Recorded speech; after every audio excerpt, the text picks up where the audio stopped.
Hi everyone, this is Phil Travis.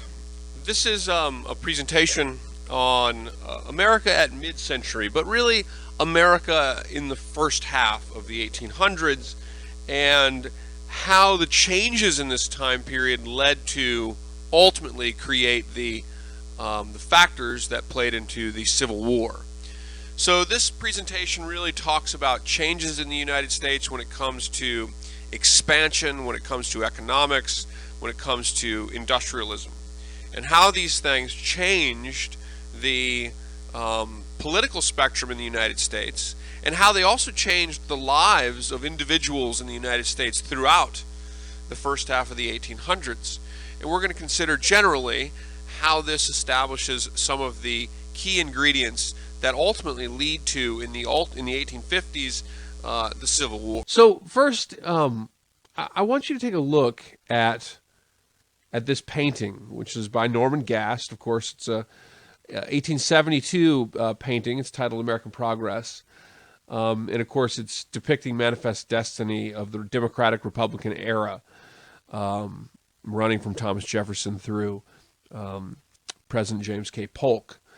Take a look at this and think to yourself, what does this piece of artwork symbolize? What does it communicate to you? What do you see here?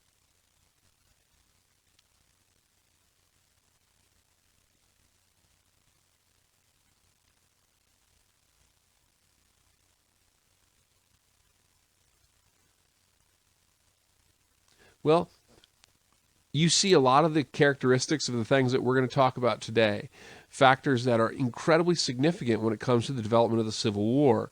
And this pertains to developments in the United States, developments relating to industrial capitalism, developments relating to transportation, developments relating to the expansion of the country for economic reasons, as well as reasons of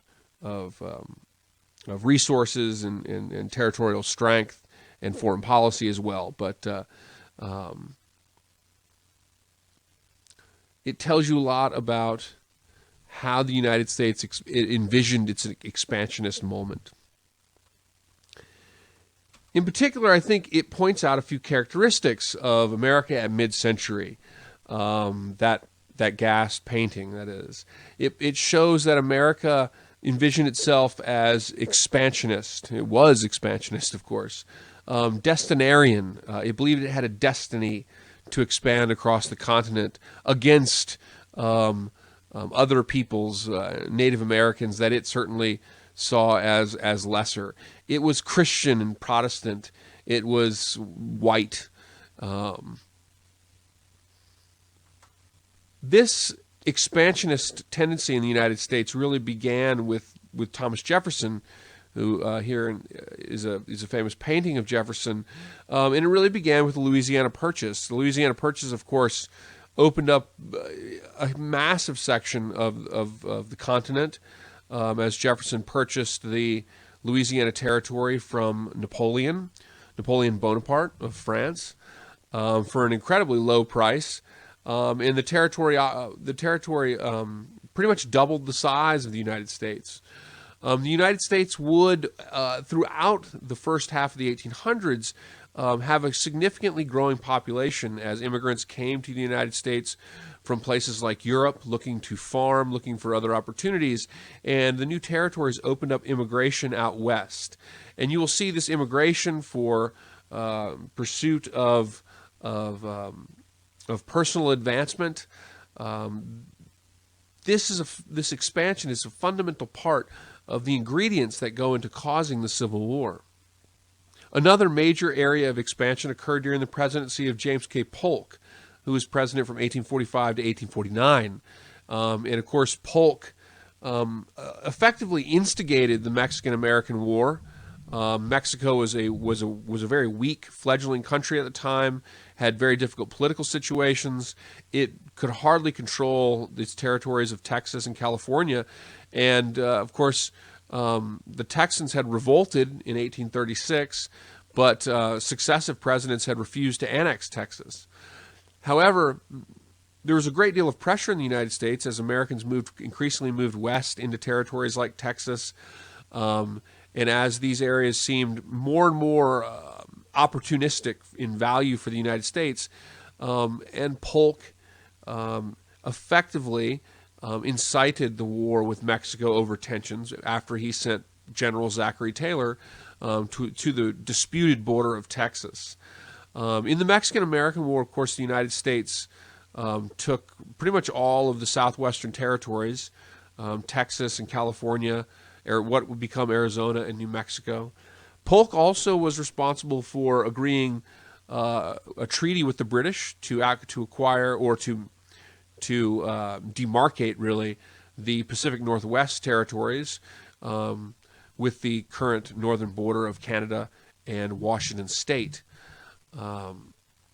Polk was an expansionist. He was an opportunist as a president, and he did feel that the expansionism was being demanded by the people, but that it was also in the best interest of the United States.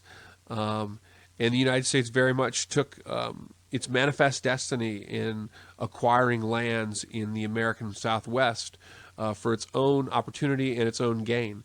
These types of expansionism really, in some cases, operated as a safety valve for coming immigration to the United States, but they also provided the catalyst for a major controversy in the United States.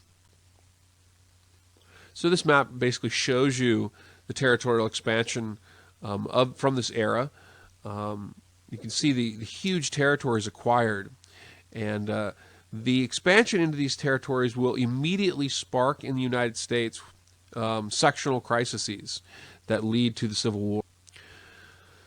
The consequences of expansion, sectional tension over slavery. You might hear some people at times say things like the Civil War wasn't about slavery, it was about politics. It was certainly about representation in Congress, but these issues were always centered around the issue of preserving or limiting the scope of the slave system. So slavery was consistently at the heart of the causes of the Civil War. With each new state from these western territories, there would be a debate over whether or not the state would be slave or free. And throughout the mid-century period, southern states sought to maintain a balance in which there was no complete majority over slave states in Congress.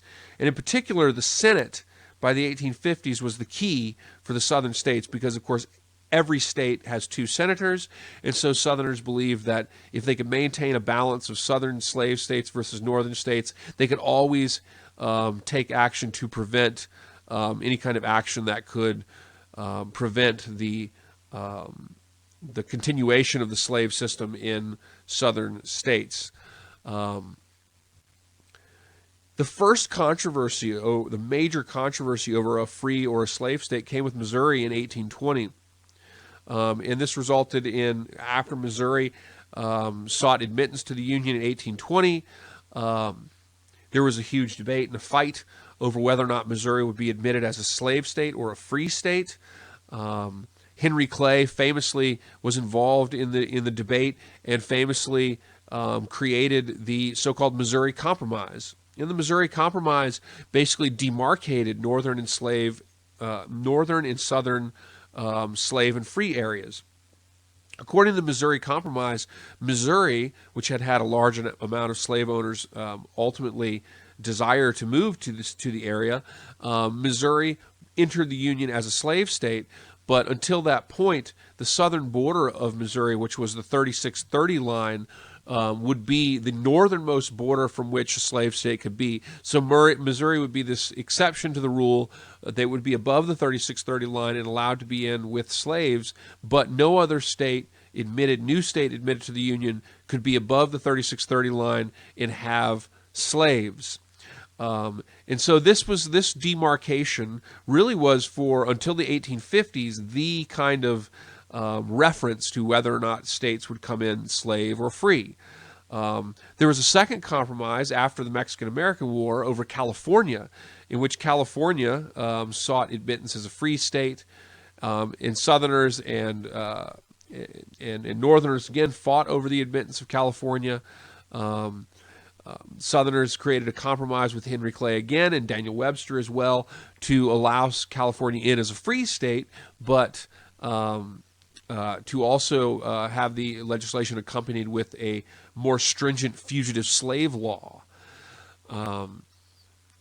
Slavery was increasingly, at mid-century, slavery was increasingly challenged by abolitionists and also free laborers. Increasingly in the United States, by mid-century, industrial capitalism, as we'll look at in the next slide, industrial capitalism was really transforming American society. And increasingly you saw the development of wage labor, and the idea that all men should have a right to work for a wage in pursuit of the American dream became a very, very widely held view, particularly in the Midwest and in the North, by individuals like Abraham Lincoln, and it became a primary ideological attack on slavery, as slavery in the South increasingly became a peculiar institution.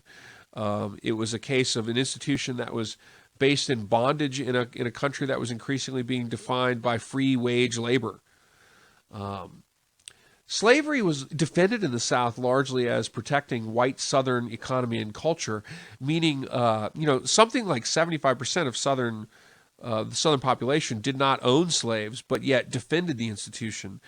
And the vast majority of Southerners were not large slave owners, but also would defend the institution in the Civil War. And one of the big questions is, why did this happen? And many Southerners, the slave-owning status quo, encouraged Southerners to defend the South in the slave system because of the belief that slavery was fundamental to the Southern economy and that it protected white Southern culture. So it's defended in the South as good, attacked in the North as bad. So expansion resulted in a sectional controversy over the tenets of protecting or even expanding the slave system, over those of promoting and expanding the free labor system. So as the country expanded, as it pursued this manifest destiny, it created increasing problems over the issue of the expansion or limitation of the slave system. And ultimately, in the middle of the 1850s, when the Missouri Compromise was effectively done away with, the new states of areas like Kansas particularly became battlegrounds in which Southerners and Northerners, pro-slave and anti-slave, actually did battle over whether or not new states would come in as slave or free. And these battles were in the broader perspective, they were about taking measures to either protect the slave institution politically or to take measures to slowly end the slave institution. So expansion it creates a powder keg in which sectional tension over slavery and free labor were carried out in the admission of new states. So expansion was like a safety valve in one respect. It created a place for immigrants to go. It created new opportunities in the United States. But it was also a place in which sectional conflict over slavery was really exacerbated to a point in which the nation ultimately went to war. Last slide. America at mid-century was a very new place when you were to compare it to the kind of agrarian republic that was envisioned by founding fathers like Thomas Jefferson and James Madison. During the mid-century period, you saw a transportation revolution with steam power. If you think back to that gassed painting, you see the steam engines going across the open plains there. Steam power revolutionized transportation in the United States, and it revolutionized the economy in the United States. Steamboats used things like the Erie Canal that ultimately connected the cotton-producing South to the textile-producing North. So it was an economic boom. There was a communication revolution with developments like the telegraph. There was a manufacturing revolution with the development of interchangeable parts that was originally actually developed for the military for muskets, but became a revolution when it came to manufacturing in the United States. There was a growth of city jobs, textile jobs, growth of population, growth of wage earning. And very much this resulted in the birth of what we would call free labor industrial capitalism. In the South, farmers were increasingly specialized as well, and cotton became a very, very significant Deep South product. And actually, it came to be known as Cotton Kingdom. Cotton fueled the textile industry in Britain as well as in the northeast of the United States. And it became such a powerful economic force, the cotton industry did, that Southerners on the outset of the Civil War thought it would be impossible to wage a war against the South because international powers and whatnot needed cotton so much that they wouldn't stand for a war with the South. Of course, that was a huge exaggeration, but nonetheless, cotton became a huge industry in the South and a massive boom for Southern farmers. Of course, the U.S. North American slave population, which farmed this cotton, was very unique compared to other institutions of slavery in the hemisphere, because, of course, slavery in South America, in the Caribbean, had relied almost exclusively on the slave trade, which had been increasingly abolished in the 1800s, causing those slave institutions to dwindle and fade and give way to cheaper or other forms of servant labor. In the United States, the Southern slave institution continued to function and grow because the slave populations were encouraged to form families, and the actual slave population in the South became self-sustaining.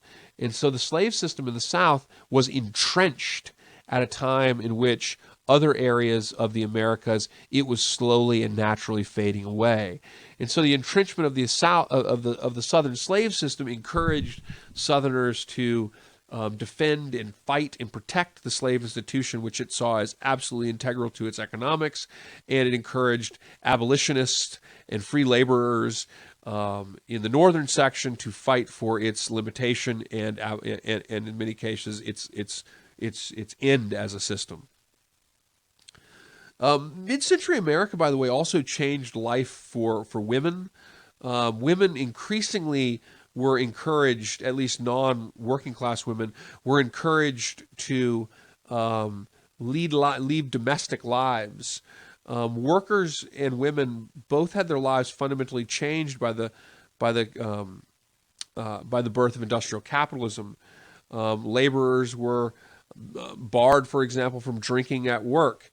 Laborers had to follow very regimented and strict rules and hours. These were all very new developments. They had to work in different environments, and these were new developments in life of American in life in America at this time. And women too, who had often fulfilled various jobs inside and outside of the home, were increasingly encouraged to take on domestic roles as men worked in the industrial capitalist system outside of the home. So you can see how, I hope, how expansionism during this time period, as well as an expansionism that was linked to other fundamental changes in transportation, in communication, in labor, and in manufacturing, how these all worked to create this sectional conflict in the United States. The Civil War is really caused by a polarizing sectional crisis in which one part of the country was fundamentally developing around free labor, industrial capitalism, and fundamentally developing around the idea of expanding the free labor realm and limiting and eliminating ultimately the slave system, while as another element of the society was far less industrialized in the South, relied largely on on farm products like cotton and a slave system, and how these two fundamental differences clashed. And when you saw the country expanding and adding more and more states, these clashes were only increasingly exacerbated as Northerners attempted to take measures to eliminate the slave system, and Southerners took measures to either expand the slave system or to at least insulate it from its own destruction, which they saw as fundamental to their economic growth. And so expansion tied with economic growth and immigration in the United States also exacerbated sectional tensions in the United States that led to ultimately to the Civil War.